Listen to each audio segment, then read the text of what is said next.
예, 안녕하세요. 산일번지 부북 리뷰입니다. 오늘은 그 국가부도의 날, 유승민과 IMF. 이제 유승민은 이제 정치인이죠. 대선 후보였고요. 그 다음에 DJ는 쏙 빠진 영화라는 요 제목을 통해서 국가부도의 날이라는 영화와 유승민의 나는 왜 정치를 하는가 요 책을 콜라보로 동시에 리뷰를 해 보도록 하겠습니다. 지난 시간에 이전에 이 영상 말미에 달아드릴 테지만은 국가부도의 날이라는 요 영화를 리뷰를 한 적이 있습니다. 제가 굉장히 삐딱한 시선으로 국가부도의 날을 봤고요. 기본적으로 그러니까 우리는 유아인이 돼야 되는 거죠. 경제를 이제 알아야 되는 거죠. 무조건 믿어서는 안 되고, 심지어 국가부도의 날이라는 이 영화 자체도 그 영화가 제시하는 메시지 방향도 이제 믿어서는 안 된다 이렇게 얘기를 했습니다. 편향적으로 이제 봤고요. 오늘은 유승민의 이 시각을 통해서 이 국가부도의 날을 나름대로 이제 중화시켜서 이제 보도록 하겠습니다. 빼먹은 부분, 그런 부분은 이제 좀 더 살피면서 보도록 할게요. 이제 이 국가부도의 날은 11월에 이제 개봉을 했는데 이제 봐야 되죠. 일단 어떻게 합니까? 봐야 되죠. 편향적인 부분이 있지만은 봐야 된다. 왜냐, 경제 공부를 해서 그때 그런 상황이 있었구나, 미도파가 부도가 났었구나, 위기가 있었구나, 거기에서 다양한 사람들이 다양한 선택을 했구나, 그걸 보고 앞으로 또 위기가 온다면 어떻게 해야 될까. 위기가 없다 이제 이렇게 주장하는 사람들 말 무조건 믿어야 될까? 그건 아닌 거죠. 그래서 위기가 올 때 이제 중국발 이제 금융위기가 만약에 이제 오잖아요. 중국발 경제위기가 올 때 수치로는 5% 마이너스, 경제가 마이너스 성장했다 이렇게 되지만은 실제 하나하나 들여다보면은요, 집이 파산하고, 허준호 이제 이 지인이고 거래처 사장님도 자살하셨잖아요. 그 자살 사건도 일어나고, 비트코인 때도 보면은 그냥 단순히 비트코인 얼마 빠졌대 이렇게 얘기를 하지만은 수치로는 그렇게 돼요. 숫자로는. 그리고 숫자로도 중요하죠. 숫자도 중요하지만 구체적인 상황 하나를 보면은 사람들이 엄청 절망하고 자살하고 가정은 파탄 나고 집 날아가고 이러는 거잖아요. 중국 경제 위기도 그렇다. 그거 조심해야 되는 부분이 있다. 이런 거를 이제 경각심을 가지시면서 이제 미래를 이제 바라보는 거죠. 그러면서 대비를 해야 되죠. 이해가 잘 안 되는데 어떤 상황인지, 그런 분들도 좀 이해를 하려고 하고 그런 노력이 필요하죠. 허준호 같은 경우에 보면은 당시에 그 경제 위기 이제 관련된 뉴스가 나와요. 어디가 이제 부도가 났다더라, 안 좋아지는 거 아니냐, 이런 이제 뉴스가 나오니까 딴 데로 돌립니다. 딴 데로 돌리고 뭐를 듣냐, 할아버지 할머니도 춤을 춰요. 그런 노래를 이제 들어요. DJ DOC죠. 그 노래를 듣는다. 그 다음에 야구 이제 보고. 그래서 금융 지식이 있어야지 되는 거죠. 된다. 그 부분을 이제 강조하면서 이제 콜라보가 되는 이제 유승민 나는 왜 정치를 하는가 이 책과 국가부도의 날 리뷰를 해보도록 하겠습니다. 그 마디는요, IMF의 이제 징조, 그 다음에 김영삼, 김대중 당시 정치권 비판. 그러니까 국가부도의 날은 굉장히 극화된 거예요. 선악을 확실히 나눈 거예요. 선악을 확실히 나눴죠. 거기서 잘못됐다고 하는 사람은 미국 잘못됐다고 하고, 거기서 잘못됐다고 하는 거, 당시 이제 김영삼 정부죠. 김영삼 정부 욕하는 거죠. 근데 그것과 관련해서 김대중 정부도 그거를 이제 집행을 한 쪽이지만 김대중은 쏙 빠진 거예요. DJ는 쏙 빠졌다. 그건 이제 편향된 거죠. 그렇게 하면 안 되죠. 당시 개혁 입법이 이제 통과 안 되고 이러는 것도 당시 정쟁 때문이었잖아요. 정쟁은 누가 한 거죠? 김대중이 이제 당시 야당 총재였잖아요. 그런 것도 안 나왔고. 그래서 이 책을 통해서 좀 더 이제 객관적으로 보는 거예요. 드라이하게. 남 탓해서 원망하고 피가 거꾸로 솟구친다 이런 게 아니라 좀 더 차분해지고, 영화관에서만 이제 울고 화가 나고 이제 나와서는 이 리뷰를 들으시면서 좀 차분하게 이제 봐보시는 거예요. 이랬구나. 그런 부분이 이제 있었네. 이렇게 이제 보신다. 그래서 세 번째 마디는 박정식 관치금융 비판. 그 다음에 네 번째 마디는 주류 경제 관료의 환율 방어 비판. 그 다음에 5번째는 속도 조절론과 DJ 클린턴 비판. 이렇게 되겠습니다. 근데 여기서 하나를 제가 더 추가를 할게요. 그건 바로 이제 대통령 선거와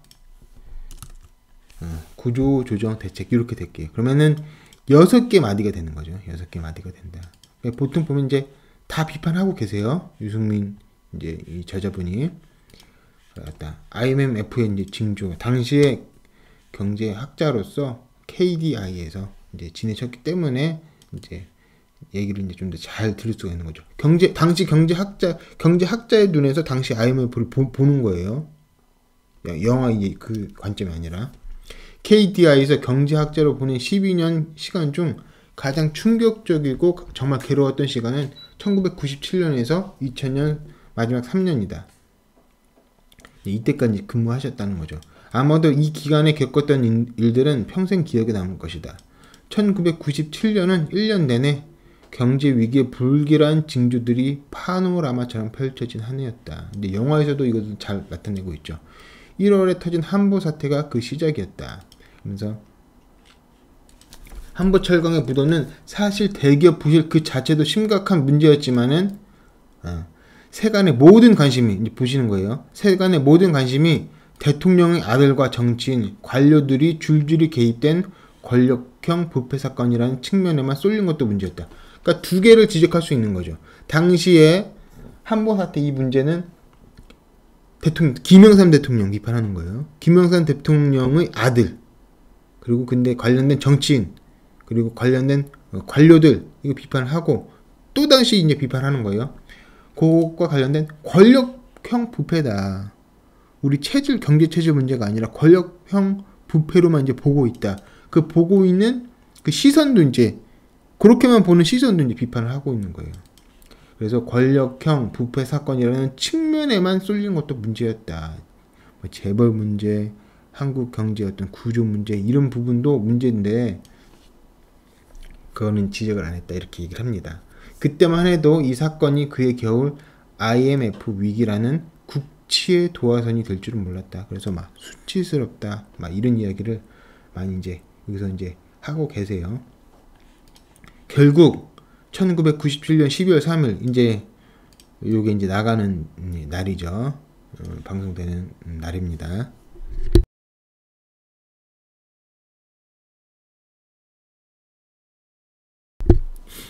대한민국 정부는 그러니까 이때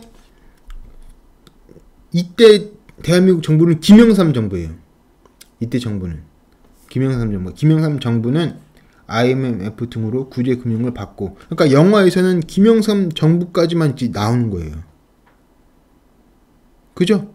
그리고 뭐 선거가 뭐 있다 요 정도까지만 이야기하고 그 다음 정부에서 집행된 그 이야기는 하나도 안 나와요.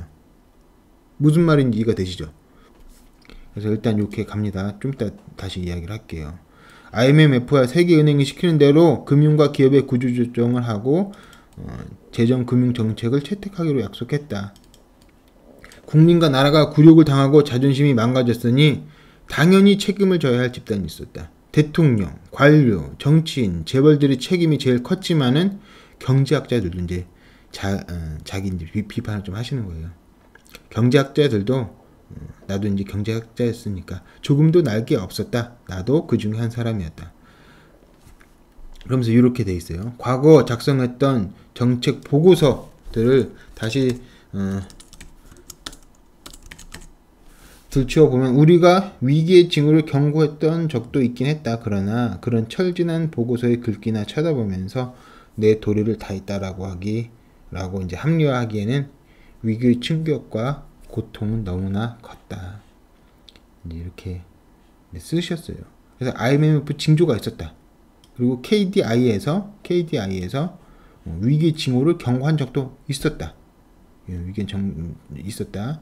그리고 당시 분위기가 체질 문제 이런 얘기를 하는 게 아니라 권력형 부패 사건 요거에 이제 관심을 기울이고 있었다. 이런 얘기죠. 김영삼, 김대중, 그 다음에 당시 정치권 비판. 그러나 이제 보시는 거예요. 한보그룹의 부도를 신호탄으로 얼마 지나지 않아 먹구름이 한꺼번에 몰려오면서 우리 경제는 파국으로 치닫게 되었다. 이제 그 영화에서도 잘 나타나 있습니다. 3월엔 산미, 4월엔 진로, 5월엔 대농, 7월엔 기아, 11월부터는 혜태, 뉴코아, 고려증권, 한라 등 중하위 재벌 그룹들이 줄줄이 부도 위기에 처했다. 그중 재벌 기업이 아니었던 기아자동차 부도 사태는, 이게 이제 기아자동차가 이제 현대로 갔죠. 지금 현대기아차 이렇게 하잖아요. 원래는 따로였어요. 따로 원래는 따로였어요. 근데 그러다 이제 합쳐진 거다. 모르시는 분도 있죠. 이제 옛날 얘기니까. 그러니까 이때 합쳐진 거예요. IMF 때 현대차랑 기아차랑 국민들에게 더 큰 충격을 주었고, 대선을 눈앞에 둔 정치권은 소위 국민기업 기아를 어떻게 처리할 것이냐를 두고 무책임한 정쟁을 벌이느라 그 긴박한 시기에 몇 달을 허송세월했다. 그래서 영화가 좀 더 공정하게 다뤘으면 당시 정쟁이 있다는 부분도 얘기를 했어야죠. 그죠? 그 위기 징후가 있었는데 정쟁을 하느라 허송세월을 했다. 이 부분도 보여줘야 되는데 영화가 전혀 보여주지 않다라는 거예요. 그래서 편향적이라는 거예요. 그래서 불쾌한 부분이 있다. 이렇게 얘기를 안 할 수가 없어요. 공정하게 해야죠. 공정하게. 영화란 역사로 이렇게 남는 건데. 당시 정쟁은 대통령은 김영삼이었고 야당 총재는 이제 김대중이었죠. 그럼 이 두 분이 이제 주요 책임인 거죠. 뭐 여당 총재 이제 유해창 총재가 있으니까 그 부분도 있긴 하지만, 그럼 이 두 사람 이야기를 해야 되는데 김영삼은 이제 대통령이니까 거기서 이제 김영삼이 어쨌거나 이제 결정을 하는 거잖아요. 최종 책임자니까. 그러면 이제 요건 어디 갔냐 이거예요. 야당 총재 한 번도 안 나요. 한 번도. 영화에서 국민기업 이거 기업을 어떻게 처리해야 하느냐 정쟁하는 거, 그런 건 하나도 안 나요. 또 파업하는 거 그것도 하나도 안 나오고. 공정하지 않은 거죠. 그 다음에 이제 봅니다. 박정희식 관치금융 비판. 그래서 유승민 이 책 보면은 이제 계속 다 이제 막 비판을 하세요. 그러니까 뭐 어디 치우쳐져 있는 그런 느낌은 이제 없어요. 이렇게 동의하지 않을 수는 있어도. 그래서 영화 자체를 동의하지 않을 수 있는 게 아니라 편향됐다라는 거예요. 제가 얘기하는 게. 동의할 수 없는 것도 많고. 김혜수 식으로 가서 진짜 부도가 나면 어떡해요? 부도 선언하자. 김혜수가 그러잖아요. 진짜 부도 나면 어떡해? 근데 그런 부분 동의하지 않는 거예요. 그럼 그건 일단 2차적인 문제고 나중에 다룰 수 있는 문제고, 첫 번째로 다룰 수 있는 부분은 뭐냐? 왜 공정하게 다루지 않냐는 거예요. 그때 다 여러 가지 문제가 다 있었는데 총체적으로 다루지 않고 그 부분만 딱 떼가지고 미국이랑 재벌이랑 그 다음에 관료, 그 다음에 뭐 하버드 동문 뭐 그런 쪽으로만 이렇게 다루냐? 그렇지 않다. 잘못됐다. 부당하다고 느끼는 거예요. 부당하다고. 1997년 초부터 수년간 이어진 한국 재벌의 연쇄부도 사태는 한국 경제 역사에 매우 의미심장한 사건이었다. 그건 이제 보세요. 박정희 정권 이래 역대 정부가 30년 이상 강력한 관치금융으로, 그러니까 관치금융 이제 비판을 하는 거예요. 관치금융 그때는 이제 맞을 수가 있었지만 이제 그때 어떤 모순이 이제 누적된 거죠. 그렇게 볼 수 있죠. 이게 이제 주류적인 견해예요. 그래서 IMF 맞았다. 관치금융 때문에. 은행들을 지배한 상태에서 재벌들에게 저리에 특혜 금융을 주고, 거기서 영화에서도 막 나타나 있죠. 한보 이쪽으로 갔었잖아요. 재벌들은 이 막대한 부채로 급속히 사업을 팽창시켜온 재벌 경제 시스템이 더 이상 지속될 수 없음을 의미했다. 이래서 이거보다 관치금융을 더 세게 하는 데가 바로 이제 일본 있고, 일본도 이제 맞은 거고, 이제 앞으로 올 때가 이제 중국이라는 거예요. 중국 관시. 공산당이 이제 다 이제 해주는 거예요. 공산당이 대출해 주라면 대출해 주는 거예요. 그래서 중국은 경제 위기가 당연히 온다. 한국도 왔고, 일본도 왔고, 미국도 왔는데 무슨 수로, 독일도 왔죠. 무슨 수로 중국만 안 오냐. 그래서 중국 경제 위기는 사실상 어떻게 보면 이제 내파 당한다. 트럼프 이제 합의를 했다. 이제 그런 것도 이제 믿으시는 분은 또 믿으시는 거죠. 그렇지만은 구조 자체가 미국은 그런 걸 좀 원하지 않아요. 아시아 지역에서 지역 패권국, 잠재적 지역 패권국이 등장하는 것 자체를 미국은 원하지 않습니다. 원하지 않기 때문에 경제에서 혼내줄 생각이고, 경제에서 이 합의를 통해서 힘을 빠뜨리거나 힘이 덜 빠진다 하면 다시 또 이제 공격을 할 거다. 이렇게 보시면 돼요. 그래서 중국 경제 위기는 100%다. 이렇게 보시면 됩니다. 시간 문제죠, 시간 문제. 그래서 30년 이렇게 얘기했으면은 박정희 대통령이 18년 동안 했거든요. 전두환 7년, 노태우 5년 해서 이게 30년이 돼요. 그러니까 이거 이상 관치금융을 했죠. 거기다가 이후에 이제 김영삼 대통령 했잖아요. 김영삼 대통령도 여기 앞에 부정부패 했다고 했죠. 그러니까 한 35년 정도 되는 거죠. 그걸 관치금융을 했으니까 그 이제 모순이 쌓여서 사건이 벌어진 거다. 그게 지속될 수 없었는데 이제 지속하려고 하니까. 그래서 말씀드리려고 하는 건 뭐냐면은 영화에선 이 부분을 얘기를 안 했다라는 거예요. IMF를 협상을 김영삼이 하잖아요. 영화에서 보면 이제 조우진 애들이 하죠. 그건 이제 총을 사온 거예요. 김영삼 때. 그러고 나서 다음에 누가 대통령이 됐냐면 김대중이 대통령이 된 거예요. 그렇죠? 김대중은 이제 좌파라고 알고 있고 김영삼은 이제 우파라고 알고 있잖아요. 그래서 영화 감독이 그렇게 그랬을까라고 의심을 하는데 김대중 이야기는 하나도 안 나오는 거예요. 김영삼 대통령이 총을 사왔고 그래서 잘못했다 그렇게 얘기할 수 있어요. 좋아. 그렇게 동의하거나 동의하지 않거나 그렇게 얘기할 수 있어요. 그러면 그 다음에 김대중이 김영삼이 사온 총을 발사를 한 거죠. 그대로 집행을 한 거니까. 그럼 이 이야기도 있어야죠. 그래야지 편향된 게 아니죠. 물론 동의하지 않는 사람도 있어요. 김영삼 IMF 그대로 받은 거 좋아. 좋은 거야. 왜 그게 나쁜 거야. 이렇게 얘기할 수도 있고. 김대중 그대로 한 거 왜 나쁜 거야. 잘한 거야. 그래서 우리 극복했잖아. 이렇게 할 수 있어요. 근데 일단 두 개 다 공정하게 다뤄야 되는데 왜 공정하게 안 다루냐 이거예요. 잘못됐다라는 거죠. 그 다음에 번지 점프를 해서 뻥 점프를 해가지고 20년 후로 얘기를 갑자기 나오잖아요. IMF 그거 다시 집행한 거는 김대중 때인데 약속은 김영삼이 하고 집행 그 내내 한 건 김대중 때인데. 주류 경제 관료의 환율 방어 비판 이제 보시는 거예요. 또 우리 경제가 이런 취약점을 드러내고 있던 중 태극 바투아의 위기로부터 7월 동남아 외환 위기가 시작되었다. 환율이 오르면 안 된다고 외환 시장에 개입해서 달러를 풀어내던 경제 관료들의 고집 때문에 고집이라고 표현을 하고 있죠. 그래서 이제 뭐 환율 방어에서 달러 보유고는 금세 소진됐다. 이것도 이제 영화에 잘 나타나 있죠. 그러니까 김영삼 때 얘기만 나와 있어. 설상가상으로 일본이 단기 외채 연장에 동의해주지 않자 외환시장은 패닉 상태로 들어가기 시작했다. 요거는 그냥 사실적시 같고 고집이라고 했으니까 이 환율 방어 부분에 있어서는 환율 방어에 있어서는 이제 비판을 하고 있다. 이렇게 볼 수 있어요. 그 다음에 대통령 선거와 구조조정 대책 이제 1997년 12월 18일 대통령 선거가 있었고 12월 3일에 IMF 맞고 12월 18일에 김대중 대통령이 당선됐죠. 그래서 새정치 국민회의 김대중 후보가 한나라당 이회창 후보를 이기고 대통령에 당선되었다. 근데 이제 저자분께서는 누가 대통령이 된들 이 초유의 위기를 어떻게 헤쳐 나갈 것인가 이게 중요하다는 생각뿐이었다. 사람들은 정치 얘기만 했는데 경제 위기 극복할 방안 요걸 이제 연구했다라는 거예요. 그래서 임대중 대통령 이제 대통령이 되고 이제 일을 이제 또 합니다. IMF 구제 구명을 받은 직후 당시 KDI 원장은 경제 위기 극복을 위한 구조조정 대책을 한 권의 종합 보고서로 작성하는 임무를 내게 맡겼다. 그래서 유승민 씨가 이걸 했다라는 거예요. 이제 후배들이랑 같이 했다.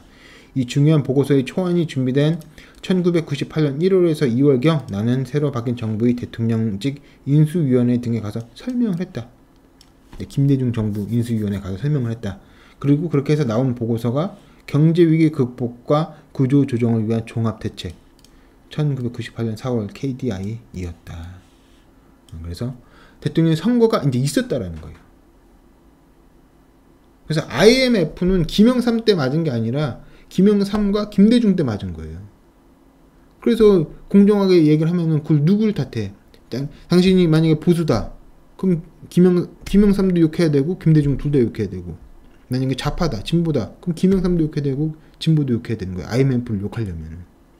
그래서 균형 있게 다뤄야 되는 거예요. 이 부분은. 그냥 뭐 감정의 뭐 표출 막 그게 아니라. 그리고 그렇게 충분히 다를 수도 있어요. 근데 일부러 이렇게 다루는 것 같아. 빅쇼트도 잘 다뤘는데. 속도 조절론가 DJ와 클린턴 비판. 그래서 이명박 정부 때요. 이명박 정부 때 그 IMF 요구 조건이 너무 심하지 않았냐. 그래서 우리나라가 이제 얘기를 했어요. 그러니까 그쪽에서 너무 심했다. 너무 소위 말해서 이제 빡세게 했다. 너무 심하게 빡세게 했다. 이렇게 얘기를 했어요. 그래서 좀 심한 건 이제 맞다고 봐야 되는 거죠. 그래서 이제 영화 자체에는 일리가 있어요. 근데 왜 균형 감각을 잃고 그렇게 얘기를 하냐고. 다 재벌 탓이고 그렇게 특정 정부만 얘기를 하고. 정부는 IMF와 IBRD 세계은행 처방해준 대로 기업 구조 조정과 금융 조정을 해야 한다는 생각이었고, 이때 정부는 어디 정부냐면은 김대중 정부예요. 김대중 정부. 나는 그들의 처방이 옳은 것은 아니니 꼭 필요한 개혁은 더 강하게 하고 우리 현실에 맞지 않는 처방은 버려도 좋다는 생각이었다. 그래서 좀 다르죠. 좀 수정해야 된다 이런 얘기죠. 그래서 어떻게 보면은 김혜수 얘기랑 비슷한 걸 수 있어요. 근데 김혜수 얘기는 어떻게 할 건지에 대해서는 잘 안 나타나 있죠.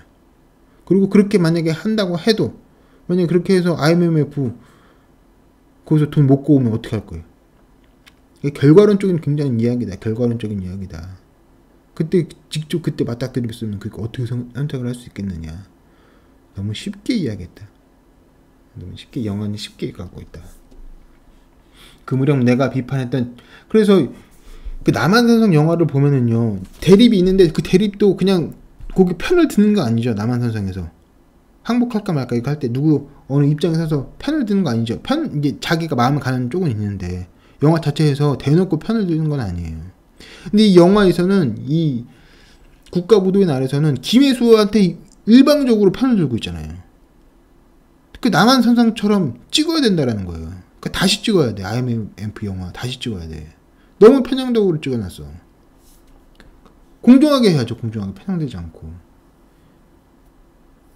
동의할 수, 그러니까 일단 형식상 공평하게 다 다뤄야지 거기서 동의하든 말든 이 얘기가 나오는데, 이거를 일단 일그러뜨려 놨어요.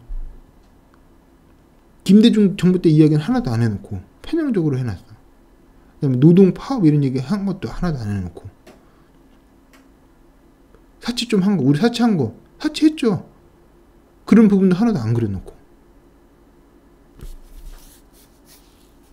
환일방어를 그걸 왜 했을까요? 한국 사람들이 해외여행하기 재밌으니까, 돈 쓰기 재밌으니까 그거 하라고 한 거죠. 그럼 왜 그걸 이제 좋아했나, 한국 사람들이? 그것도 이제 비판을 해야죠.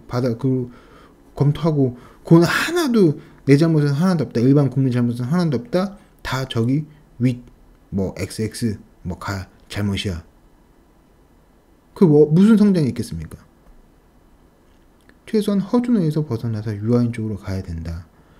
그러니까 그때 불쌍한 거랑 안타까운 거랑, 그 다음에 우리가 더 공부를 해서 비판하고 수정하고 보완하고 이거 가는 거랑은 다른 거잖아요. 그래서 그런 어떤 단초를 만들기 위해서라도 영어가 공정해야죠. 공평해야죠. 너무 편향됐다. 그 무렵 내가 가장 비판했던 정부의 재벌 정책은 5대 재벌의 빅딜 정책이었다. IMF 위기가 오기 훨씬 전부터 나는 정부 관료들이 나서서 재벌의 업종을 지정해주는 방식에 찬성하지 않았다. 그래서 빅딜 정책 갔거든요. 그것도 이제 비판을 하는 거예요. 김대중 정책 비판을 한 거예요. 유승민이. 그리고 또 이제 클린턴도 이제 비판을 해요. 나는 그러니까 DJ와 클린턴 비판. DJ의 5대 재벌 정책. 그 다음에 클린턴이 너무 속도 빠르다. 그런 거 이제 비판을 하는 거예요. 한국 재벌들이 과거 수십 년 동안 한국 나름대로 성장 방식이었다. 한국 재벌들은 그 체제가 이번 위기에 보듯이 한계가 드러난 것이니까 고칠 부분은 과감하게 개혁을 해야 한다. 그러나 이제 이게 뒤가 중요하죠. 미국 정부나 IMF, IBRD 같은 국제기구는 자신들의 관점에서 너무 빠른 속도로 수수를 밀어붙이고 있는데 그건 문제가 있다.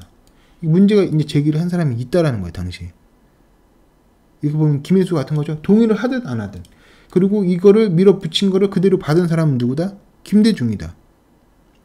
그렇게 그러니까 받아온 사람은 김영삼이고 그대로 이제 집행한 사람은 김대중이다. 만약에 서민 대학살이라고 해봐요. 그게 IMF가 서민을 학살한 거였다. 그게 영화는 그렇게 주장을 하고 있잖아요. 동의하지 않는 사람도 있겠지만은 아쉬운 부분도 있긴 하지만은 그러면 어떻게 얘기를 해야 되냐? 총을 사온 사람은 김영삼이었을지언정 총을 발사한 사람은 김대중이었다는 거예요. 그 영화 논리를 따르면은 그럼 공평하게 김대중 이야기도 해야 되는 거잖아요. 근데 그건 날아가 버렸잖아요. 그게 편향됐다라는 거예요. 그러면 안 되잖아요. 그동안 재벌 정책에 대해 잘잘못을 따지고 균형을 잡아야 할 필요가 있다. 미국 정부와 국제기구는 이런 점을 이해하고 지나친 간섭은 하지 말아야 한다는 요지로 말을 했다. 이걸 클린턴한테 얘기를 했다라는 거예요. 유승민이. 클린턴은 즉답 대신 우회적으로 답변을 했는데 내 말에 흔쾌히 동의하지 않는 표정이었다. 그래서 이제 나중에 유승민 이제 이때 이제 경제학자가 당시에 저자가 클린턴도 비판을 하고 5대 이제 재벌의 빅딜 정책도 비판을 한 거예요. 특히 빅딜 정책을 이제 김대중의 빅딜 정책을 비판을 하니까 이제 탄압이 들어왔다는 거예요. 왜 클린턴 대통령과 원탁 회의에 갔느냐, 왜 미국 대통령 앞에서 그런 말을 했느냐, 황당한 질책을 받았다. 위에서 이제 김대중 정부한테 탄압을 당한 거예요. 학자로서의 대내외 활동에 온갖 금지 조치가 가해지기 시작했다. 신문기구 외부 토론회 참석은 아예 금지되었다. 이런 탄압을 받았다. 그러면서 이런 탄압까지 받았다라는 거예요. 1997년에 가장 많은 연구 장려금을 받았던 나는